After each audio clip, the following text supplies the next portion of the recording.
thank you for joining us. Good afternoon, good evening, good morning, wherever in the world you might be today.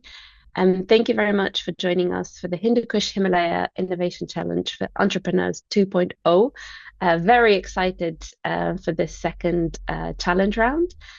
This is the official information webinar. So in this session, we will be covering any questions you might have, any clarifications you might have, but we'll also give a presentation setting out the broad terms and hopes from this challenge fund.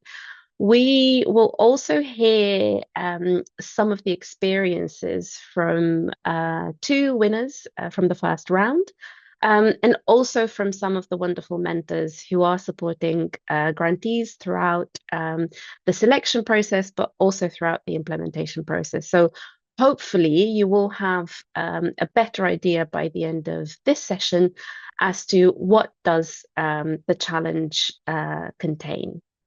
My name is Karina Angeloyu. I'm Head of Strategy and MEL with the Global Resilience Partnership. And on behalf of GRP and ICIMOD, I'm thrilled to say a huge welcome and thank you for joining us. We will hear in a second a few opening remarks, but I just wanted to share a bit about housekeeping. So this is a webinar format. That means that the buttons that you are seeing on your screen might be a bit different to the usual Zoom meeting. But basically, we would be very grateful if you can mute yourself unless you are speaking. You can raise your hand if you want to come in and speak. We have a dedicated section on questions and answer at the end. So we welcome any questions there. And we also invite your questions either in the chat box or in the Q&A box as well. So this is where if you want to type your questions throughout, if you have any specific questions during our presentation, or otherwise you can come in at the end and speak up. We are recording this session and this will be shared online. So I guess this being said, I see Jesper and Kunzang have both joined, and they will be giving a bit of a welcome and some framing about this Innovation Challenge Fund. Kunzang, would you like to go first? Sure, thank you very much, Karina. So good morning, good afternoon, good evening. Am I audible, Karina? If you can confirm that. Wonderful. So dear participants, thank you very, very much for taking time out to be with us at this webinar. And GRP colleagues, really good to see you. And also ICIMOD colleagues, good to see everybody here. My name is Kunzang. I lead ICIMOD's Global Engagement and Leveraging Investment. Global Engagement and Leveraging Investment. HKH Innovation Challenge for Entrepreneurs, which we refer to as HKH-ICE, is initiated by ICIMOD in partnership with Global Resilience Partnership, GRP. The initiative is under ICIMOD's Himalayan Resilience Enabling Action Program, HIREP, funded through the UK International Developmental flagship Climate Action for a Resilience Action CARA program. We are very grateful to UK HIREP FCDO program for this support.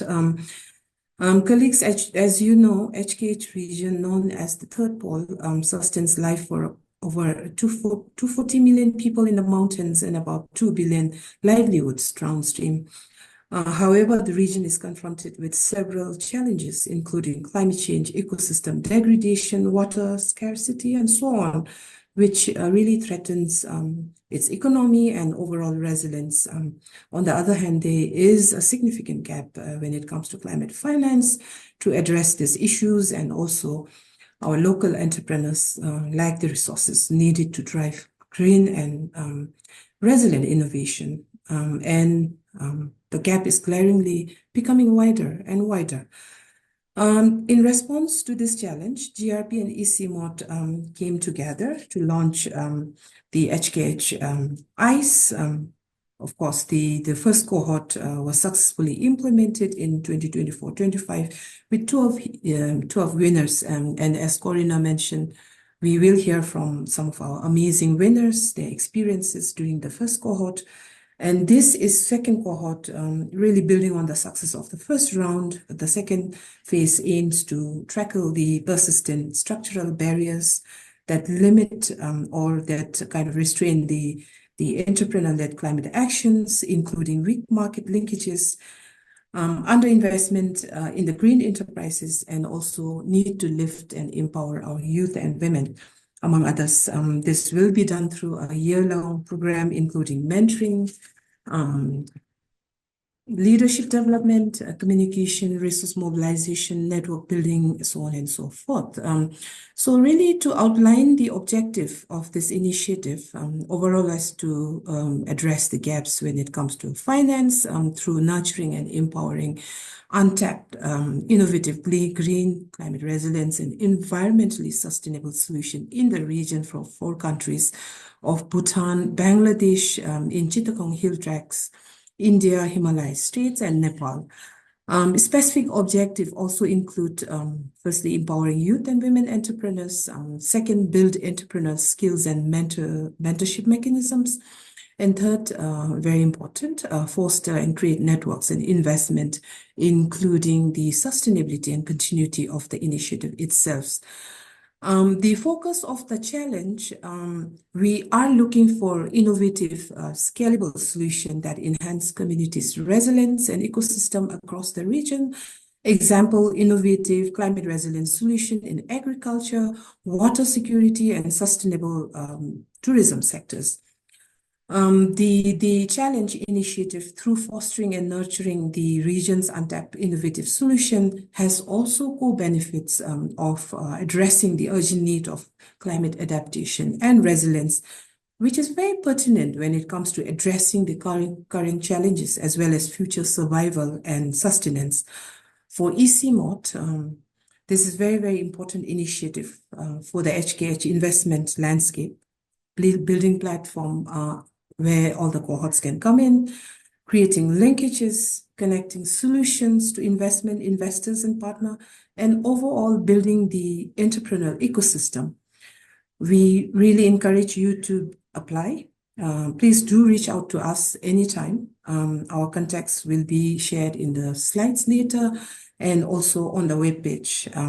Looking forward to a constructive webinar and good application turnover like we did in the first cohort. And on record, I want to place our appreciation and gratitude for this amazing, excellent collaboration partnership with the GRP. Thank you very much. Thank you very much, Kanzang. Wonderful to hear your welcoming remarks. Over to Jesper. Thank you, Karina, and thank you so much, Kunzang. I think we are the ones who are grateful for the excellent partnership. I'm Jesper Hornberg, the CEO of Global Resilience Partnership, and I was obviously heavily involved in the first round, and I look forward to being so in the second. Kunzang, you covered everything, so I don't have anything to add, really, except to really underline all the points Kunzang was making. It's so important. Resilience building at this level is critical. We need to shift more investments into this space, and that takes a concerted effort. It takes time. It takes time to build an ecosystem. It requires patience, but it also requires hard work and working together. So the networking and working together is very important. At the Global Resilience Partnership, we've been going for about 11 years, doing these kind of things. Challenge funds, but we also so basically to nurture ecosystems and surface new innovation that can build resilience. But we also work with policy, so we organize convenings at various large climate weeks and so on, but also smaller ones, and then we work with knowledge. So really has to have a foundation in science, proper resilience science. I don't know what else to add. Except that it's a real pleasure to be here with you, and I look forward to seeing some of you during the leadership development and meetings that we will have with ICIMOD later in the year. So happy New Year, everyone, and look forward to reviewing your applications. And also great to see all the colleagues at ICIMOD and GRP. This is my first meeting for the year. What a way to start. Wonderful. Thank you so much, Jesper. Thank you, Kunzang. I will reshare my Yeah. screen. We will now go into a bit of a presentation mode. So we're going to walk you through some of the key criteria, eligibility, timelines. So throughout this, please write your questions either in the chat box or in the Q&A, and we will aim to get to your questions as soon as possible. So as you have heard Kunzang and Jesper, as it is included in the challenge guidelines document, HKH-ICE aims to support entrepreneurs to develop scalable, market-ready, and ecologically grounded business solutions. So we are really looking for for-profit organizations. We're looking for entrepreneurs. We're looking for innovators who are seeking to transform the resilience of mountain communities. We will be given priority to organizations that are either or youth or women-led, but that in itself is not the only eligibility criteria. Obviously youth and equity are key issues that we are seeking to support. But obviously you are not disqualified if your organization is not youth or women-led. As I said, the challenge is open to for-profit organizations, and this is really important. One of the eligibility questions as part of the screening will ask you if you are registered as for-profit. And very importantly, the geographical regions are as follows. So Bhutan, the entire geography, Bangladesh, in Bangladesh, only the Chittagong Hill Tracts, India, in India, only the Himalayan states, and Nepal, the entire region. And also very importantly, winners from the previous round are not eligible to apply for the second round. We will be supporting our winners from the first cohort onward towards fundraising and ecosystem building and networking, but that is a specific dedicated activity track outside of the second challenge round. This is a two-stage process. So we first select 12 to 15, we first select finalists. The finalists will receive tailored mentoring, communications, monitoring and evaluation support. You will hear a bit from our mentors immediately after. And the aim of this initial period is to refine your project proposal, is to make sure that you are putting forward the best possible project proposal that can be developed. From the finalists, 12 to 15 projects will be awarded prizes between 5,000 and 25,000 US dollars, and these will support implementation over 12 months between the beginning of May of this year and the end of April next year. We will also provide two specific in-person gatherings. So one is an in-person leadership academy, and the second is an in-person investor forum. This will be for the winners only, and the aim really is to support both the capability skills development of the winners, but also the onward connection building, ecosystem, and fundraising through the investor forum. The timelines as set out. So the deadline for submissions is the 16th of January. This is next week. So we are looking forward to, we've already started seeing proposals being submitted, which is great to see, but we are looking forward to seeing the rest of the submissions.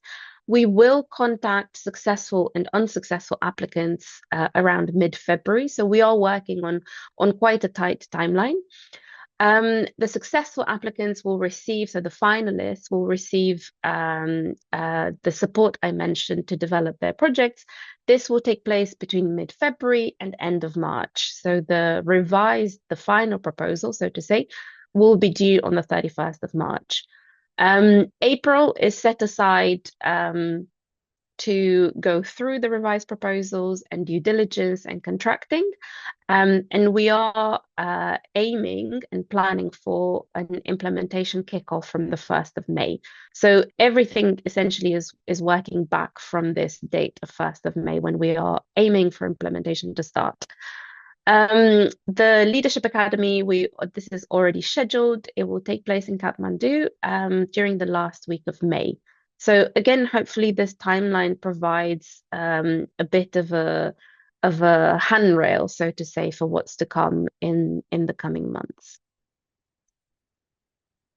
In terms of eligibility criteria, this is also the first part of the application form. So the first form that you will see on the submittable platform will have these eligibility criteria questions. First up, the solution must contribute to building climate resilience in the most vulnerable communities and ecosystems within the HKH region. The challenge is open to for-profit organizations. The implementation has to be in the HKH region. So as I mentioned, the countries and regions within countries as listed. We are also looking for teams that have experience in implementing innovative business solutions. So this is also part of the eligibility screening. There is a question whether you are registered as an organization already and whether you have any experience in implementing business solutions. Very importantly, gender equity and human rights and biodiversity considerations must be included. And also very importantly, the solution must do no harm, i.e., what is meant by that, it must avoid any negative impacts on communities or ecosystems as part of the implementation. In terms of evaluation criteria, this is also the way the proposal is structured. So hopefully the questions that you see in the application and the criteria by which we are evaluating have a one-to-one match. So hopefully you will be able to develop your application by looking at the criteria and then thinking through how is my proposal demonstrating this.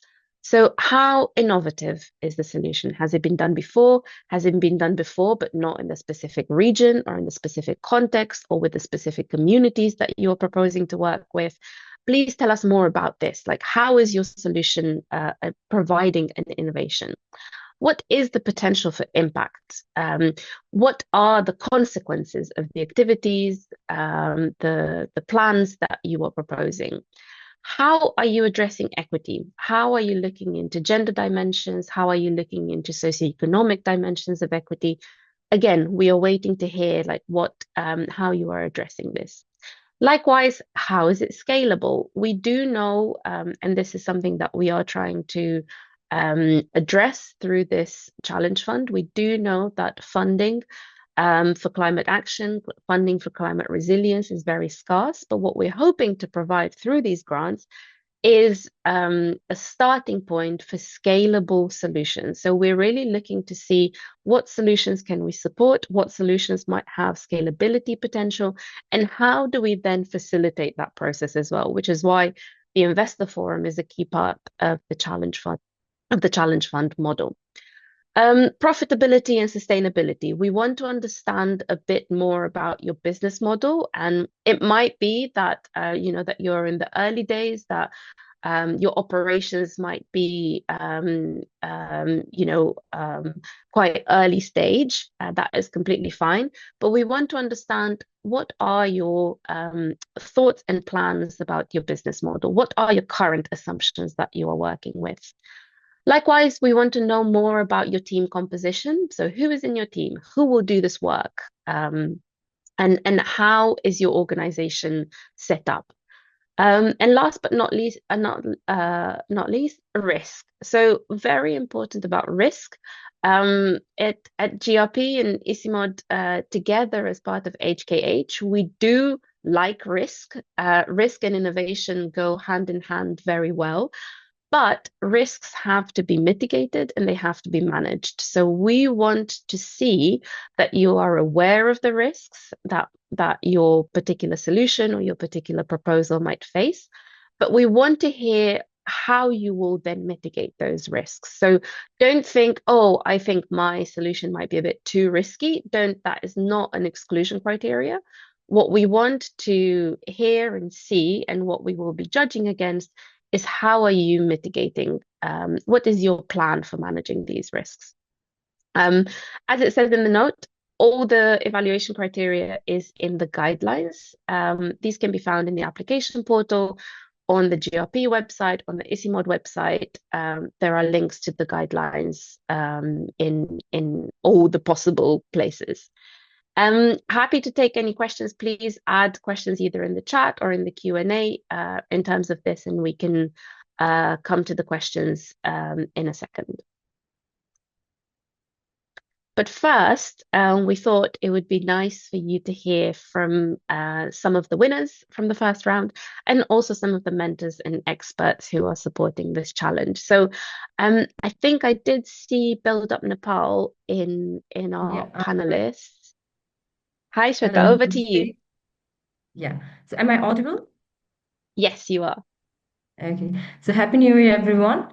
I'm Sweta Sisapati, Partnership Manager at Build Up Nepal. So this project is, it's very close to me because I was part of the full journey from drafting the application to winning the challenge and joining the Leadership Academy here in Nepal, guided by Jasper and Ifa.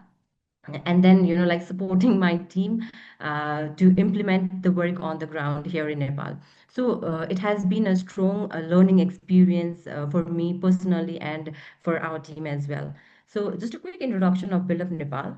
We are a Nepal-based social enterprise that is working on safe, affordable, and low carbon construction. And we promote eco-friendly bricks technology that are safer, disaster resilient, and that's more effective than the conventional fired bricks. So this is the bricks that I was talking about. This is the unique technology that is being used here in Nepal. It's interlocking, it's made with local material, and it's cheaper compared with the traditional method of building here in Nepal. And more importantly, we focus on, building a local ecosystem by supporting the enterprises, training the masons and builders, and helping communities adopt safer construction methods that can continue locally. So during this project, we worked in the most earthquake affected areas of Nepal, mainly Jajakot and Rukum West, and our focus was reconstruction. But one thing became very clear quickly. Reconstruction is not only about houses, it was about people's recovery as well. My biggest learning in that disaster recovery and community resilience are deeply connected. Families are not in the same situation after there is a disaster. Some are, they are ready to build immediately, whereas others are still dealing with that trauma, that loss and stress. And that affects how they plan, how they invest, and how they engage with new ideas. And because of this, we had to adjust our approaches. We listened more. We tried to understand like what families wanted and what they were ready for. And we learned that technical expertise is important, but trust and timing matters just as much. And that balance between technical guidance and community ownership became a key lesson for us. And besides that, my biggest takeaway from the grant cycle is the value of structured mentorship and support. The mentoring helped us stay focused on what fits the local context. And the Leadership Academy was also very useful for us in a practical way. It strengthened how we coordinate with the multiple stakeholders and keep work moving even when the conditions are difficult. In these regions, in the Hindu Kush Himalaya regions of Nepal, delay happens, right? It's practical as well. And monsoon also affects works. Transportation is very challenging. There are government processes that takes it takes too long to get things done. So leadership, planning, and flexibility were very essential during this time. And another important part of this experience was partnership. So we worked during this project, we worked closely with local government, community-based organizations, and financial institutions and local missions out there. So these relationships are important. They continue even after the project period, right? And when the local actors trust safer construction practices, they keep applying them and sharing them with others. And for me, the most important reflection in that reconstruction in that reconstruction process was reconstruction should be a chance to do things in a like in a better way. If we rebuild with safer practices, we are not only replacing what was lost, we are reducing the risks for future. We are also, helping people regain confidence and control over their lives. And what we saw from this project, it was very clear results. Like we supported local entrepreneurs to start and grow their eco-brick enterprises. Similarly, we built skill through trainings. We conducted missionary workshops on the job sessions. Also, we created awareness, reaching more than 600 people regarding disaster resilient construction and practices. Besides that, we also supported practical reconstruction in the target areas through active delivery, enterprise operations, and coordination with the local government. And just to summarize my learning in three simple points, resilience is not only technical. It depends on people, trust, and listening. Mentorship and leadership support helps us deliver better work in difficult situations. And partnership are what makes impact last after the even after the project ends. So with this, I would like to thank the entire GRP and ICIMOD team for the opportunity and trust in us. Special thanks to Jasper and Ifa for guiding the Leadership Academy, and also a special thank to Ifa for being my mentor during this period. Thank you so much, Shweta, and really lovely to hear about your experience throughout the first round. I'm afraid we don't have Shibli Farms online with us right now. They are a wonderful solution tackling soil erosion and farmland scarcity in Bangladesh through sustainable land management practices. If they do join in a bit later, I will bring them back. But meanwhile, let's go to the mentors. Aoife, Rohan, do you want to come in and say a few words? Yes, thank you. I think I'll take it up, seeing as Shrita has mentioned me. Hi, everyone. Thanks for joining us today. And it was my pleasure and my honor to be a mentor for Shrita and for Build Up Nepal, as well as a few other companies in the last rounds. So I kind of wanted to quickly take you through, because I've been doing this for many, many years and assessing applications as well as doing the mentoring. And maybe just give a quick view on sort of the top 3 things I wish were done differently in applications.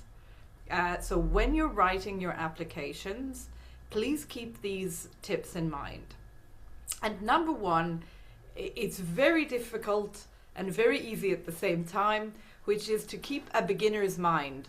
Sometimes when we're writing about our own organizations, we are so steeped in what we're doing, we forget to do the basics, which is tell us how long you've been operating. Tell us if you're already running a company, the organization. Have you been running for 2 years, for 10 years, for 20 years? Or are you just an idea on paper? Sometimes this isn't very obvious from the applications. So that's tip number 1. Tell us where you are and how long you've been running and what you're going to do next.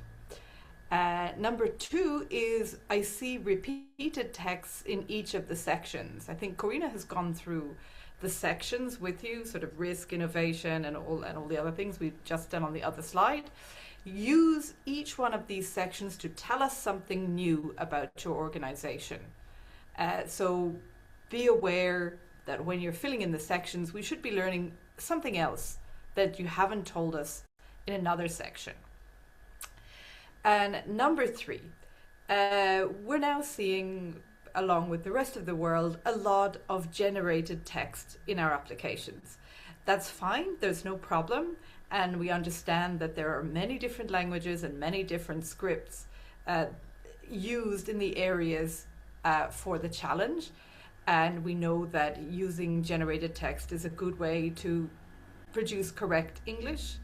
But be aware that if you do the generated text, you really need to read through it again and make sure that there are details, because generated text tends to look the same for each organization. So we want to be as specific as possible. How many people have you helped? How many organizations have you helped? How many projects, outcomes, anything that will make your application stand out and be specific. So just caution when you use generated text, please be very specific, avoid generalizations.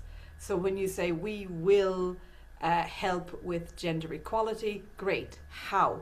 In very specific detail. How are you doing this? What actions are you taking? What outcomes are you expecting? And I think they're my top 3 tips. So be very specific on when your organization was created and how you're doing it. Make sure each of the sections tell us something new about you so we can understand you better and you have the best chance of getting selected. And number 3, use caution. When you're using generated text, make sure that you go over it and fill in the details about your organization as well. Really, this is part of my work that I enjoy the most. Getting to know what's out there, reading your applications is a joy for me, and I think for many of the people who work here. We're in innovation to see this. And then for those selected, we go through your application and we try to make it better together, as I have done with Shweta last year. And then as we go through the project and disperse the funds, we'll be working together to make sure that you hit the targets that you've set out in the application. So I think with that, I'm going to hand it over to Rohan and tell us about your experience or top tips or anything else you'd like to tell us, Rohan. Thanks, Aoife. Hello, everyone. I'm also one of the mentors for the HKH-ICE project. And I have, over the last year, I have also had a fantastic time throughout the whole process, starting right from the evaluation stage. And also, I've been a mentor for 2 businesses, one called Khali CC in Nepal, and the other is called Kingdom Essences in Bhutan. And outside of that, I've also like met people like Shweta, gone to her office, seen her bricks in person. It was a fantastic experience when we were in Nepal.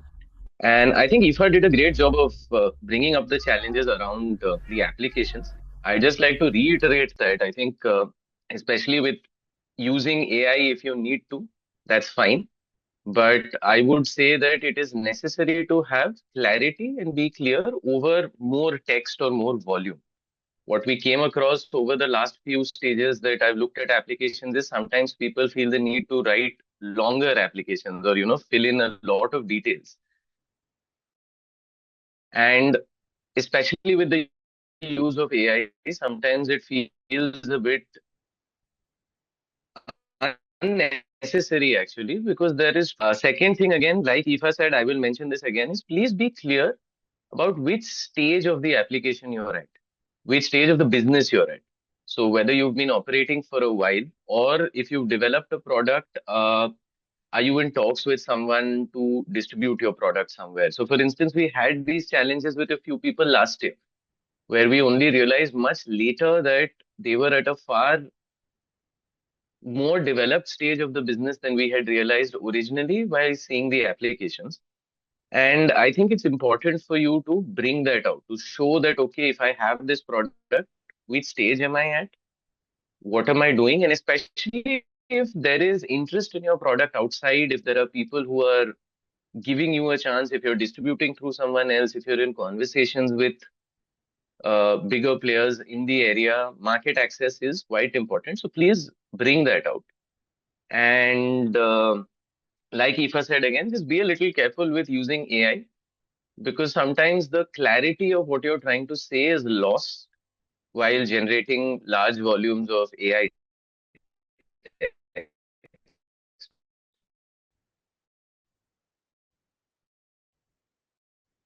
So I would, from my personal thing, 2 sentence, I think that conveys a lot more and it makes our life easier and better to find the best businesses and bring them. So other than that, I think Aoife has put some good points on keeping a beginner's mind and being open to how you present these things. And I think that's about it. Have a good time filling in the applications. Just be clear. Don't worry too much about having to fill in too much. I think we get worried sometimes about needing more volume. Don't worry about that. What you have, represent it clearly, present it in like small, concise fashion if that's what's necessary, and trust us to do the rest. Thank you.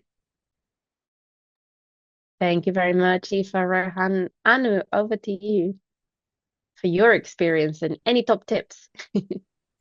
Thank you so much. It was wonderful being a mentor in this process. And I think HKH-ICE, together with HKH-ICE, ICIMOD also learned quite a lot with the process that GRP had us go through the process, and we learned quite a bit. As being a mentor of this session, I think with Himalayan wildfire in Nepal, as well as Harvest Wild in India, both working on niche mountain products, which has a lot of potential, and natural fiber and natural soap nut, which has a global market potential. I think it was quite an interesting journey for us. And from my side as a mentor, tip is, I think when you're in the mentorship process, which I think GRP provides quite a space and quite an opportunity, what one needs to really understand is, us as mentors, we do it with passion. We take out some time because we are very, very passionate about what we do. However, from the mentee side as well, there should be a fire in terms of what do we want to learn, how do we want to connect, and where do we want to really see the benefit and the potential. And therefore, when you're also applying for it, you also think about, if you're assigned with a mentor, then what is it that you want from that mentor? That expectation, if laid out earlier, then it is always better for the planner and GRP as well, to assign the right mentor for you, which would be a best fit. It's like a marriage between mentor and mentee, and it doesn't have to be for the project period. It can go beyond as well. And because, for example, I've worked in Himalayan fiber and then soap nut for about 12 years, so I would know quite a bit of it, but then I can only give answers to the questions that has been asked or requested for. So when GRP puts a lot of effort in terms of assigning the right mentor, I think the mentees needs to really value that and then take the most value out of it. And therefore, that's one of the suggestions from my side. And as said earlier, I think by Ifa as well as Rohan, while we write our proposals, I think it is important to really find out what is it that we really want to gain out of it. What is our pain point and what is our gain points? If these two are very, very clear, then it is always better to get into the program and then acceleration program, and to see how it can be scaled across the region. And with ICIMOD, we also have this mentors pool that we've created in Nepal as well. And through this, we can also see how we can link our entrepreneurs to the mentors pool that we have also created in Nepal, as well as in Bhutan, Bangladesh, and India as well. So we've also have a plan of Giri Alliance that we have, where we can also embed entrepreneurs there to have the supply chain collaboration if there is a requirement. So we can also do that, and I'm very, very happy that the second cohort is coming in, and congratulations to GRP and our ICIMOD team that the first cohort went so well, and all the very best for the second cohort that we have. Thank you. Thank you very much, Anu, and thank you to all the mentors for sharing their experiences and tips. And hopefully this gives you a better idea as to what we are looking for. I think please do keep in mind that the reviewers are human. So we will be reading all the applications ourselves. So please ensure that the text that you submit really represents your proposal, your solution, your team, your organization. I see there's loads of questions coming in the chat. Thank you, Abhinash, for responding to some of them. Do you want to come in and maybe share some any live answers, Abhinash?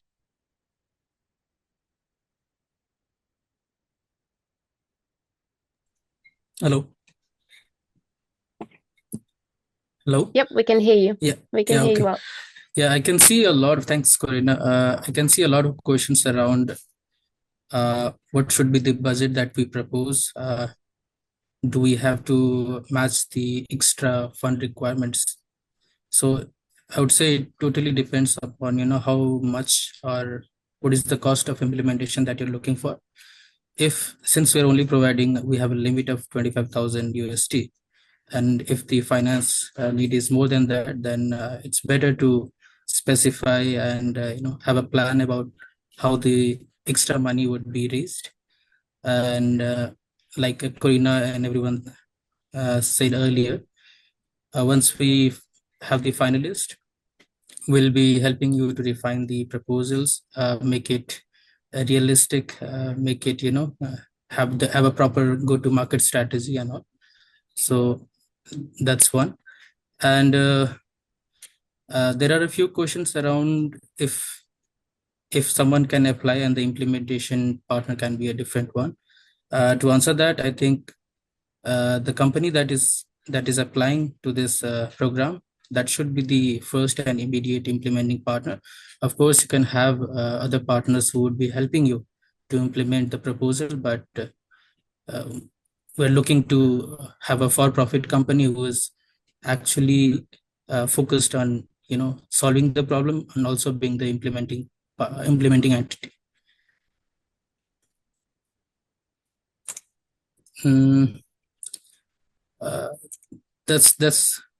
Those are the two main questions that I wanted to clarify. I think we're good. Excellent. Thank you very much. Thanks. I see a question, can profit-making research companies apply? Yes. However, do note that in the application, we are asking for your targets in regards to two specific indicators. One being the number of people supported, and the second one being the amount of finance leveraged. So even if you are, if the main activities are knowledge development or research, we are looking for solutions that are then looking to also implement on the ground and actually lead to improved either livelihoods or resilience for the mountain communities. So it is not a pure research grant. And I think we need to be very specific about this. Yes, you can have research activities, but the key thing is how will you make that research? How will you mobilize it to improve the lives and livelihoods of mountain communities? Any other questions coming through? Or is anyone who would like to come in and ask the question, do raise your hand.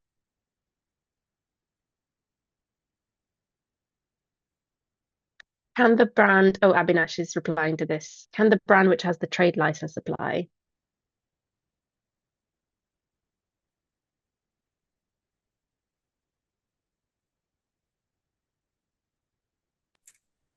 Oh, if the primary company which has the trade license is registered as a for-profit company, then it should be fine.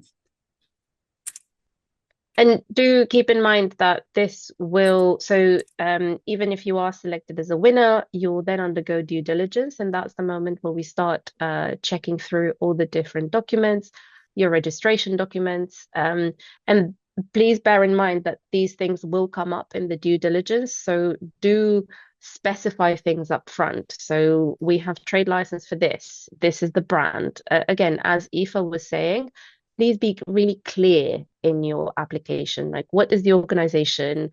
What is the trade license? What is it that you're trying to do, etc. Abhinash, maybe this is another question for you. How is the break even calculated?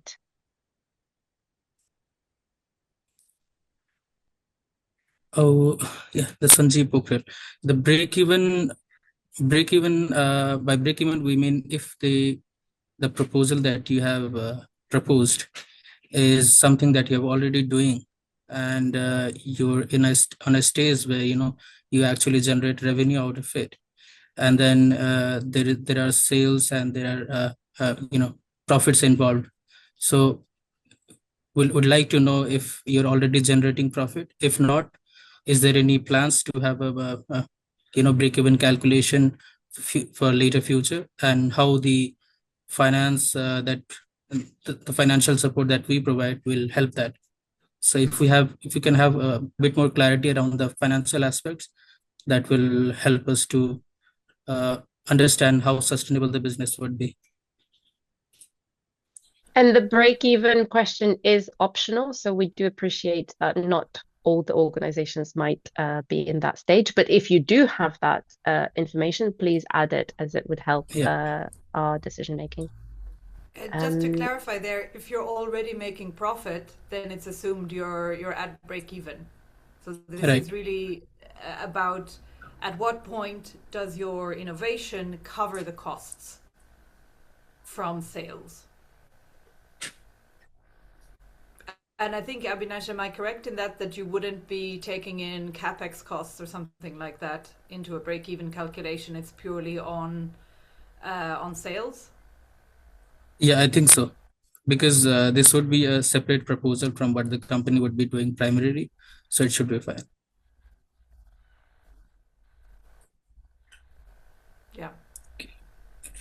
Thank you very much. Ida was saying that we have a hand if someone would like to come in and ask their questions. Yes, Anuj, over to you.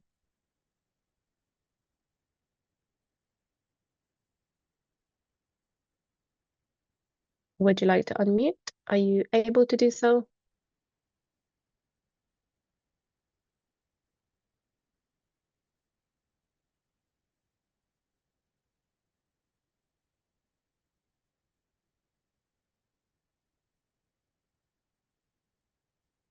No problem. Would you like to type your question instead, so we make sure that we answer it?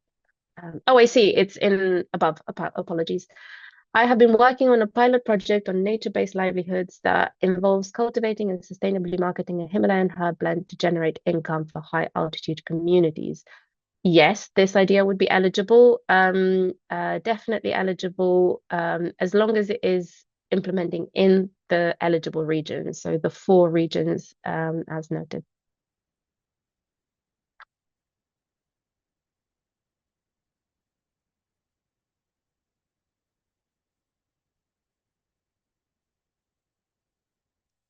Same for the for Chamba, who was saying the company is an adventure company working in conservation. Yes, you are eligible to apply.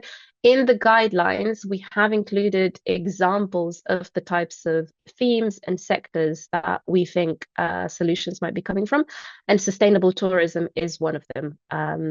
So definitely eligible.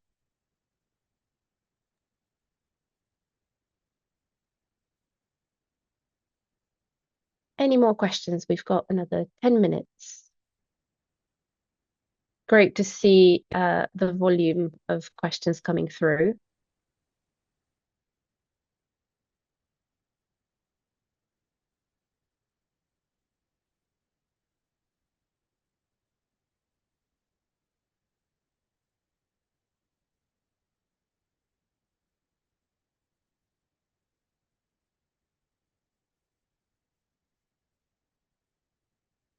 And meanwhile, I will share the last slide. We will share these slides, but you also have our contact details in here. So if you experience any challenges, please note we are not able to offer any direct feedback via email. Obviously, this is a competitive process, but if you are facing any technical challenges, do let us know. We've already seen submissions coming in, so we know that all the forms work, everything works. But if for whatever reason you are having trouble, do let us know. But as mentioned, we are not able to give direct feedback.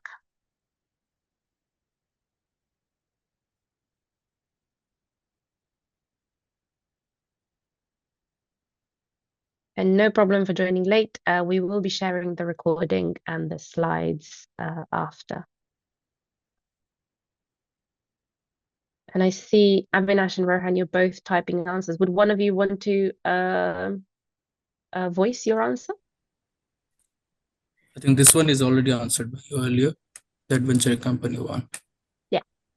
Yeah. Yeah, I think, I was typing as well, but yeah, we've already, just to be clear, we've looked at, we shortlisted a few ecotourism businesses last year in the final rounds of discussions, and we have provided grants to at least one of them from what I remember. So you're very much eligible.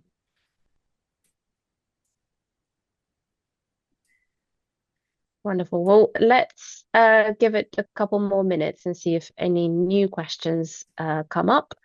Meanwhile, I don't know if any of the panelists, if anyone has any reflections or any other remarks that they want to share while we give the participants an opportunity to add any final questions. Shweta? Yeah, hi. Actually, I have a question. So, being a like winner of the first season, how long we will be considered as an alumni for GRP and ICIMOD team? Oh, I think that's a really interesting question. I don't think there is a time component. We are welcoming all winners across innovation challenges to join as GRP partners. And as part of this partnership with ICIMOD, we will be providing specific engagement and fundraising support to round one winners. So plans are underway. We will reach out to the winners hopefully in the next month or so. We are just, the focus right now for January has been getting off the second round off the ground. But then straight after that, we will be focusing on support, specific support for round one winners. But there is no time, there's no expiration date. Once you're an alumni, you're an alumni. Okay. Thank you. Thank you for the clarification.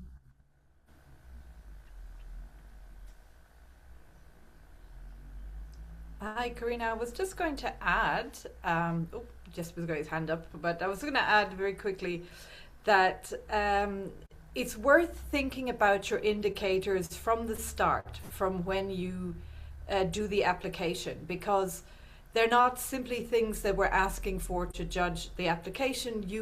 We will be going back to these indicators again at the end of the project, which Sweeta can attest to.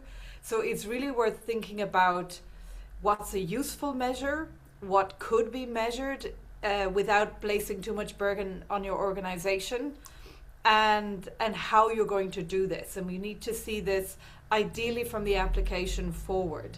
So it's kind of an advice against putting each and everything there. As our professor of logistics used to tell us, it's better to have the right indicator, but maybe not exactly measured, than to have an exactly measured indicator that tells you nothing. So when you're going through your applications, do give some thought and some time in your organization to discuss, if you're not a one-man show, on what kind of indicators you will have for this project and how you might best measure them. Okay, over to Jesper. Thank you, Aoife, and thanks for a great webinar. Fantastic to see your questions. Very good questions. On the alumni, and then also connecting it to what Kunsang was talking about the network. It's what you put into the network that will have value in the long term. So it's for you to sort of lean in and work to stay in touch with the other solutions, entrepreneurs, and companies, as well as with us, of course. So it's a little bit up to oneself. But we are here, as Karina said, we're, once you've done this, you're an alumni. That's it. So I would just encourage you to lean into to this. Thank you, Jasper. Rohan? Yeah, thanks, Karina. So I've also been looking at some of these questions, and people are wondering if certain things are eligible or not, and there's a lot of different questions. But I think Corina's answered this a couple of times in the last things. If you just make the link clear with mountain communities and resilience, whatever your business may be, whether it's a product, whether it's a service, whether it's something natural, whether it's more technical, I think eventually the innovation and linking resilience of mountain communities is what is important. And as long as that is reflected in your application, I think we should be good to consider. I mean, Corina, if there's something else you'd like to clarify on this, but I think broadly, this is a statement that I'd like to make, saying, as long as you have the resilience aspects looked at, specifically for mountain communities, and there is something innovative, I think go for it. Please apply. Yeah, I think Rohan's advice is excellent, and please keep that in mind. Do read the guidelines. It's all in there. Sarad, would you like to come in and voice your question? And I think we are starting to wrap up afterwards. Over to you, Sarad.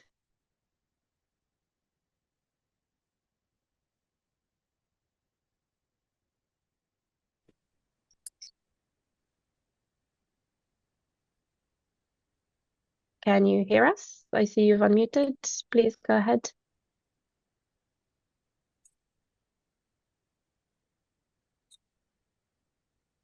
No, ma'am. It's okay. Okay. I'm listening. Okay. Thank you. Yeah. Wonderful. Well, thank you all for joining us. I think the key thing, as Rohan also highlighted, as Aoife has shared, as Anu has shared, please bear in mind the guidelines, bear in mind the focus of this challenge.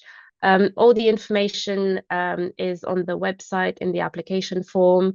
You have our contact emails here if you have any technical questions regarding the application form or anything. But as I said, we're not able to give individual feedback.